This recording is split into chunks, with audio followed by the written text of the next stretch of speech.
Bismillahirrahmanirrahim. Alhamdulillahirrabbilalamin. Wassalatu wassalamu ala sayyidina Muhammad asyrafil anbiya'i wal mursalin wa ala alihi wa sahbihi ajma'in. Rabbi syrah li sadri wa yassir li amri wahlul 'uqdatam min lisani yafqahu qawli. Kelas kita kali ini akan belajar tentang syarat terakhir dari hadis sahih li-zati, iaitu syarat yang kelima. Syarat yang kelima apa dia? Yang ni lah, hak ni adamul illah, maknanya tiada bebas daripada illah. Mana kalau sebelum ni kita dah belajar dah 4 syarat sebelum ni. Sahih li-zati mempunyai 5 syarat. Syarat pertama ittisalus sanad, berhubung sanad. Kemudian syarat yang kedua adalah turuah. Turuah ialah perawi yang adil. Kemudian yang ketiga dhabtur ruah, perawinya dhabit. Kemudian yang keempat adamu syuzuz, tidak berlaku kejanggalan ataupun tidak berlakunya syadz. Kemudian yang kelima yang kita akan belajar hari ini, iaitu tidak ada bebas daripada illah. Illah ialah penyakit. Baik, sekarang kita cuba baca teks. Kita baca dan terjemahkan teks daripada buku teks Tam lah. Bismillahirrahmanirrahim. As-salamatu minal illah, ay la yakunul hadithu mu'allan. Bebas daripada illah, selamat daripada illah, iaitu hadis berkenaan tidak mempunyai illah. Wal illatu fil asli hiya sababun ghamidun khafiyun yaqdahu fi sihhatil hadis. Illah ialah sebab yang samar-samar, yang tersembunyi, yang dapat mencacatkan kesahihan hadis. Au husnihi, ataupun kehasanan hadis tu. Ma'a anna zahira as-salama minhu. Dalam masa yang sama, pada zahirnya ia kelihatan tidak berpenyakit. Ia kelihatan bebas, as-salama minhu. Ia kelihatan bebas daripada penyakit. Penjelasan. Illah sesuatu yang sama-sama, yang sifatnya sama-sama ataupun tersembunyi, yang dapat mencacatkan ataupun merosakkan ataupun melemahkan satu-satu hadis. Secara zahirnya, illah ni, hadis yang mempunyai illah ni secara zahirnya ataupun secara sepintas lalu, hadis ni adalah hadis sahih. Sepintas lalu kita nampak hadis ni seperti hadis yang sahih. Namun, tetapi bila setelah para pakar meneliti, setelah diselidiki oleh para pakar dalam bidang illah, barulah kelihatan apa penyakit yang ada ataupun apa kecacatan yang ada pada hadis ni. Satu-satu benda tidak dapat dikatakan sebagai illah. Yang dimaksudkan di sini, jika penyakit ataupun kecacatan tu adalah kecacatan yang sahih atau penyakit yang zahir, yang dapat dilihat dengan mata kasar, yang tidak sama-sama, yang tidak berselubung, yang tidak tersembunyi. Dia mesti berselubung, mesti sama-sama, mesti tersembunyi dia punya cacat, dia punya penyakit tu. Jadi kalau tak begitu sifatnya, maka kita tak dapat katakan dia sebagai illah yang dalam maksud di sini. Kemudian hadis yang mengandung illah, hadis yang mempunyai penyakit yang dimaksudkan di sini adalah hadis dhaif. Jadi mana-mana hadis yang bebas daripada illah ni hadis sahih lah. Hadis sahih, kalau cukup dia punya syarat dia termasuk dalam sahih li-zati. Jadi penjelasan lanjut tentang illah ni, akan kita perincikan, akan kita buat secara panjang lebar dia punya perincian dia pada bab hadis mu'allal. Hadis mu'allal ni termasuk bawah hadis dhaif lah.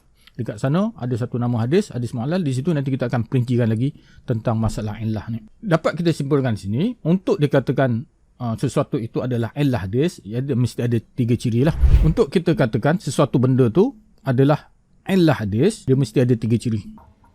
Illah yang dapat mencacatkan hadis tu, yang pertama sekali ada 3 ciri lah. Yang pertama sekali, untuk dikatakan satu-satu benda tu adalah illah yang dimaksudkan di sini dalam pembahasan kita, dia mesti ada 3 ciri ni. Pertama sekali, dia punya benda tu mestilah, dia punya cacat dia tu, penyakit dia tu mestilah tersembunyi. Kemudian yang kedua, dia punya penyakit tu, dia punya hadis tu zahirnya tiada illah. Zahir nampak biasa, zahir macam hadis sahih. Setelah diselidiki, barulah kelihatan bahawa hadis tu mempunyai illah. Kemudian yang ketiga, dia punya illah tu mesti mengganggu kesahihan hadis, mencacatkan kesahihan hadis tu. Dan jadi di sini bermaksud ada juga illah yang tidak mengganggu kesahihan hadis. Kalau hadis illah yang tidak mengganggu kesahihan hadis, dia tidak termasuk dalam illah yang dimaksudkan di sinilah. Jadi apa satu persatu dia punya perincian ni kita akan belajar pada bab hadis mu'allal nantilah. Jadi bila lengkap benda ni, 3 benda ni, barulah dia katakan dia tu yang dimaksudkan dengan illah di sini. Maknanya satu hadis yang sahih li-zati mestilah bebas, mestilah tidak mempunyai illah yang dimaksudkan di sini. Illah apa? Hak ni lah, punya 3 ciri ni. Sekarang ni kita tengok contoh satu hadis yang tiada illah. Bahkan contoh yang lengkap dengan 5 syarat hadis sahih li zati, iaitu ittisalus sanad, kemudian perawinya, setiap perawinya ada adil, kemudian dia punya perawinya dhabit tam, kemudian dalam hadis ni tidak berlaku syuzuz, kejanggalan, kemudian dalam hadis ni juga tidak mempunyai illah yang tersembunyi. Apa hadisnya? Iaitu laula an asyqa ala ummati au 'alan nasi la amartuhum bisiwaki ma'a kulli salatin. Hadis ni popular lah. Maksud dia, kalau sekiranya kalau tidak memberatkan umatku dan manusia, nescaya aku akan perintahkan kepada mereka untuk bersiwak, iaitu menggosok gigi setiap kali hendak solat. Kita tengok sanad hadis ni daripada Abdullah bin Yusuf, daripada Malik, daripada Abi Zinad, daripada Al-A'raj, daripada Abi Hurairah dan daripada Rasulullah. Kita tengok status hadis ni satu-satu. Apakah hadis ni berhubung antara satu sama lain? Adakah hadis ni ittisal? Ya, hadis ni muttasil. Berhubung antara satu sama lain. Tidak ada yang digugurkan dalam sanad hadis ni. Kemudian yang kedua, apakah dia perawi ni bersifat adil? Ya, semua bersifat adil. Nanti kita akan cek dia sama ada bila dia kata siqah ataupun ataupun kedudukan yang atas daripada siqah, bermakna dia melengkapilah, dia bersifat adil dan dia dobit. Kita tengok satu persatu. Siapa dia Abdullah bin Yusuf? Sebelum tu hadis ni diriwayatkan oleh Imam Bukhari lah. Bawah sini Bukhari mengambil hadis ni daripada Abdullah bin Yusuf. Siapa Abdullah bin Yusuf? Apa kata ulama tentang Abdullah bin Yusuf? Abdullah bin Yusuf adalah siqah mutqin. Siqah mutqin. Seorang siqah, lagi seorang yang berkemahiran tinggi. Kemudian Malik ni Imam Malik lah. Imam Malik tak perlu dipertikaikan lagi. Imam Malik iaitu imam, dia panggil Ra'sul Mutqinin. Seorang imam lah, ataupun kita sebut sini Malik, ketua orang-orang yang mutqin. Tahap tinggi lah dia punya kedudukan di sini. Kemudian kita tengok Abu Zinad. Siapa dia? Iaitu Abu Zinad, imam siqah sabt. Imam siqah, seorang yang dapat dipercayai. Sabt, seorang yang teguh. Kalau ada 3 gelaran begini, memang tinggilah kedudukan dia. Macam ni. Dan juga begini. Kemudian Al-A'raj. Siapa Al-A'raj? Al-A'raj ialah thiqah sabt alim. Thiqah sabt alim. Kemudian Abu Hurairah sahabi lah. Sahabat Rasulullah SAW. Kalau kita tengok daripada setiap perawi yang ada dalam sanad ni, semuanya adalah seorang yang merupakan orang-orang yang siqah. Lebih daripada siqah lah. Dia punya kedudukan lebih daripada membadai. Jadi hadis ni melengkapi 5 syarat sahih li zati. Bila dia melengkapi 5 syarat tu, maka kita katakan hadis ni adalah hadis sahih li zati. Dan kemudian hadis ni tidak ada illah. Tidak ada illah apa? Tidak ada satu kecacatan yang tersembunyi, yang pada zahirnya tidak ada penyakit, setelah diselidiki ada penyakit. Tidak ada, dia bebas daripada itu. Dan dia tidak juga mengandungi syaz, mengandungi kejanggalan. Macam mana kita nak tahu kejanggalan? Kita bandingkan dengan periwayatan lain yang lebih siqah, yang lebih boleh dipercayai. Jadi dia tidak berlaku tu, maka dia jadi hadis sahih li zati. Sekarang kita tengok contoh hadis yang ada illah. Contoh hadis yang ada illah iaitu hadis tentang kafarah majlis lah. Hadisnya ialah an Abi Hurairah qala Rasulullah sallallahu alaihi wasallam man jalasa fi majlisin fakathara fihi laghatuhu faqala qabla an yaquma min majlisihi subhanakallahumma wa bihamdik asyhadu an la ilaha illa anta astaghfiruka wa atubu ilaik illa ghufira lahu ma kana fi majlisihi. Maksud dia, daripada Abu Hurairah katanya telah bersabda Rasulullah sallallahu alaihi wasallam, barang siapa yang duduk dalam satu majlis yang di dalamnya banyak pertengkaran, maka sebelum bangkit ataupun daripada bangkit daripada majlis berkenaan, hendaklah diucapkan subhanakallah wa bihamdik sampai habislah. Nescaya dia punya kelebihan dia, nescaya akan diampunkan segala dosa yang dilakukannya di dalam majlis berkenaan. Okey, hadis ni mempunyai beberapa turuk. Hadis ni mempunyai beberapa jalur lain selain pada jalur daripada Abu Ubaidah Ibnu Jurayj, Musa bin Uqbah ni, dia ada beberapa jalur lain lah. Apa masalah pada hadis ni? Kita tengok dia punya setiap satu daripada sanad ya, iaitu Abu Ubaidah bin Abi Safar Al-Kufi. Kita tengok apa kata dia, iaitu Saduq Hasanul Hadis. Saduq Hasanul Hadis. Kita tengok Al-Hajjaj bin Muhammad siqah sabt. Kita tengok Ibnu Jurayj siqah. Kita tengok Musa bin Uqbah siqah. Musa bin Uqbah ni siqah, faqih, imam fil maghazi. Kita tengok Suhail bin Abi Saleh. Suhail bin Abi Saleh siqah. Kita tengok Abi Saleh siqah sabt. Abu Hurairah sahabi. Berdasarkan kepada zahir hadis ni, kita tengok satu persatu daripada sanad hadis ni, tidak ada masalah. Semuanya siqah, semuanya boleh dipercayai. Cuma hadis ni pernah ditanyakan kepada Imam Bukhari oleh Imam Muslim. Dia punya kesimpulan dia, hadis ni mempunyai beberapa turuk ataupun jalur, sebagaimana yang saya sebutkan tadi lah. Namun hadis ni dari jalur di atas ni, jalur ni, hadis ni melalui jalur ni, iaitu jalur Al-Hajjaj bin Muhammad. Jalur Al-Hajjaj bin Muhammad. Ni jalur ni, Al-Hajjaj bin Muhammad. Dari siapa dia? Ibnu Jurayj. Dari Musa bin Uqbah. Dari Suhail, daripada bapaknya. Bapaknya siapa? Abi Saleh. Daripada Abu Hurairah. Terdapat illah dalamnya. Kalau hadis daripada jalur lain, itu tidak dipermasalahkan. Tapi hadis daripada hadis yang sama ni, daripada jalur ni, terdapat illah. Apa illah dia? Dan cuma satu lagi, pada zahirnya kita tengok zahir ni memang tidak terdapat illah. Maknanya tidak terdapat kecacatan, satu cacat pun tak ada. Tapi bila telah diselidiki orang-orang seperti Imam Bukhari dan seumpamanya, Imam Bukhari mendapati ada illah di dalamnya. Ada kecacatan yang sama-sama ada kecacatan yang tersembunyi di dalam hadis ni. Dia kata setelah diselidiki lebih lanjut terdapat illah dalam sanadnya. Sebenarnya hadis ni dari Musa bin Ismail, daripada Wahib, dari Suhail, dari Aun bin Abdullah. Hak tu dia punya sanad sebenar jalur daripada hadis. Hadis ni daripada hadis yang ni, daripada jalur ni. Sebenarnya sanad dia tu, bukan sanad ni. Bukannya daripada Musa bin Uqbah. Ni bukan daripada Musa bin Uqbah, sebenarnya daripada Musa bin Ismail. Yang ni sebenarnya bukan daripada Musa bin Uqbah, sebenarnya daripada yang sebenarnya daripada Musa bin Ismail.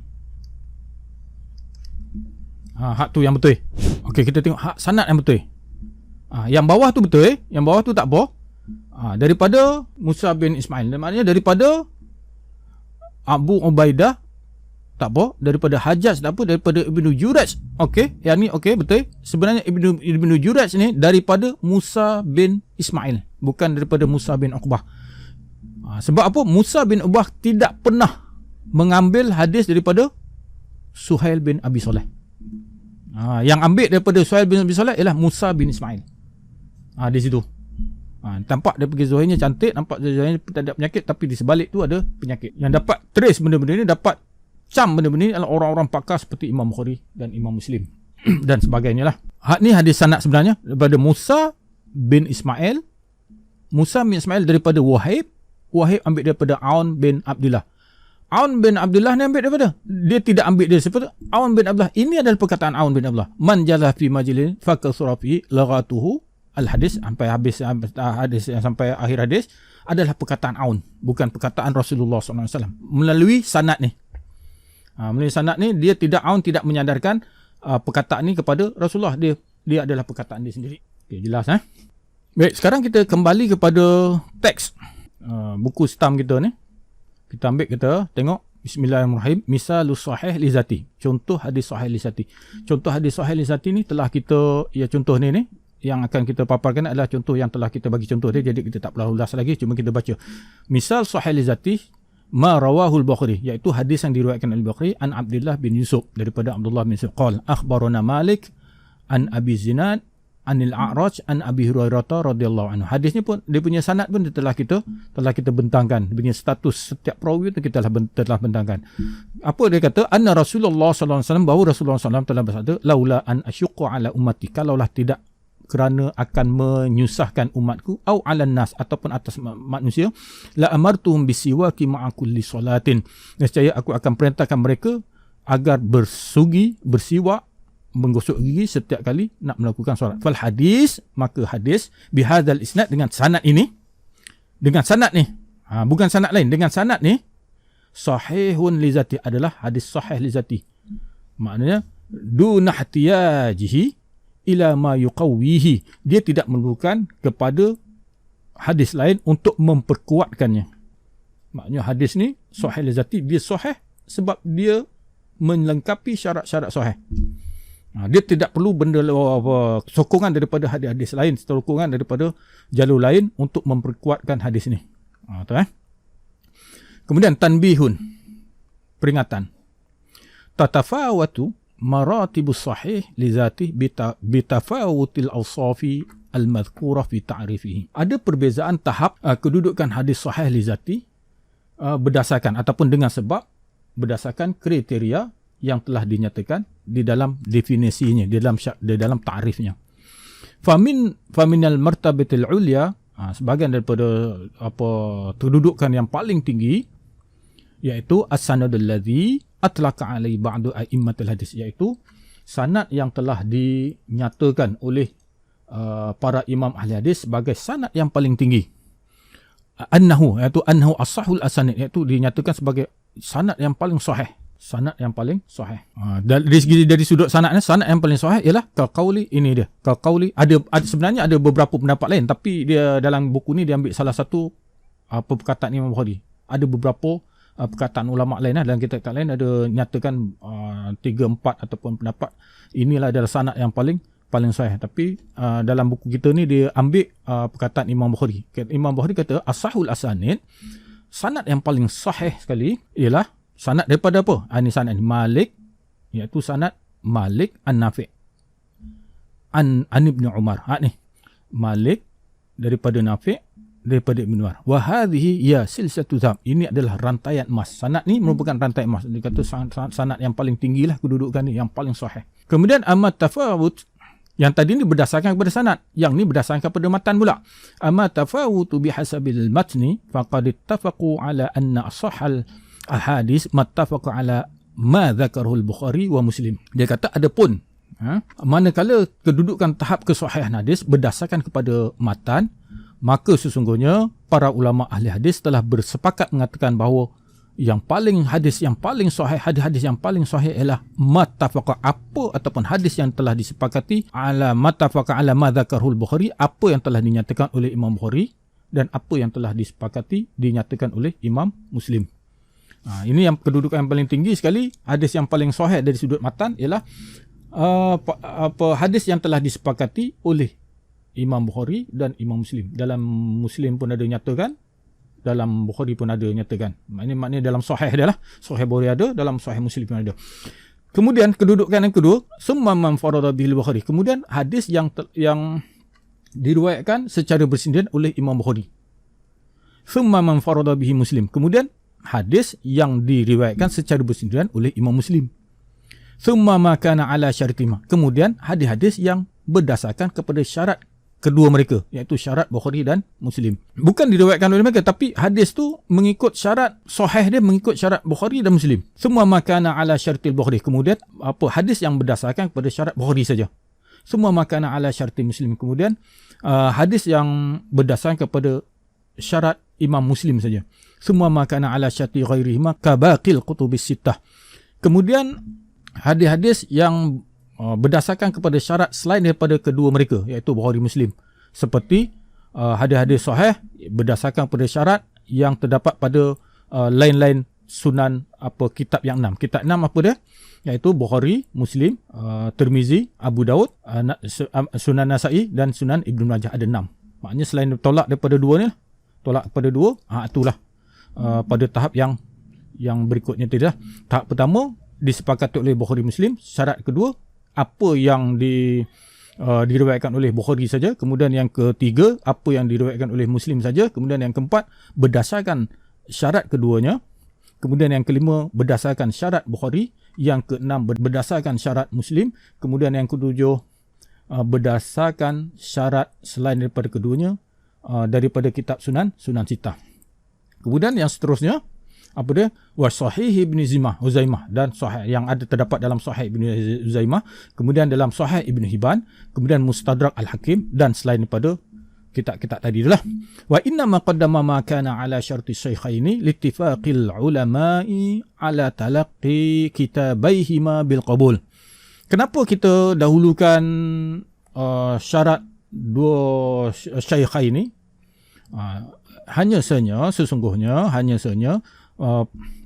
para ulama mendahulukan didahulukan hadis-hadis yang berdasarkan pada syarat Bukhari Muslim kerana kesepakatan. Kerana para ulama bersepakat menerima kitab mereka berdua. Berakhirlah apa yang kita pelajari berkaitan dengan hadis sahih li zati. Kita tengok balik kedudukan kita berada di mana, iaitu kita tengok carta ni ada di depan kita ni, iaitu khabar ahad. Khabar ahad bagi ada beberapa sudut pembagian lah, iaitu berdasarkan kepada bilangan jalan-jalannya, terbagi kepada hadis iaitu hadis masyhur, aziz dan gharib, kita dah belajar semua. Kemudian berdasarkan kepada hadis ahad, khabar ahad berdasarkan kepada sama ada dia qabul ataupun rad, sama ada dia terima ataupun ditolak, terbagi kepada sahih, hasan dan dhaif. Sahih pula terbagi kepada dua lah, iaitu sahih li zati dan sahih li ghairi. Yang kita dah belajar had ni lah. Had ni. Sahih li zati. Selepas ni kita akan belajar, kita tak akan belajar sahih li ghairi, kita akan belajar tentang hasan li zati dulu. Wallahu a'lam.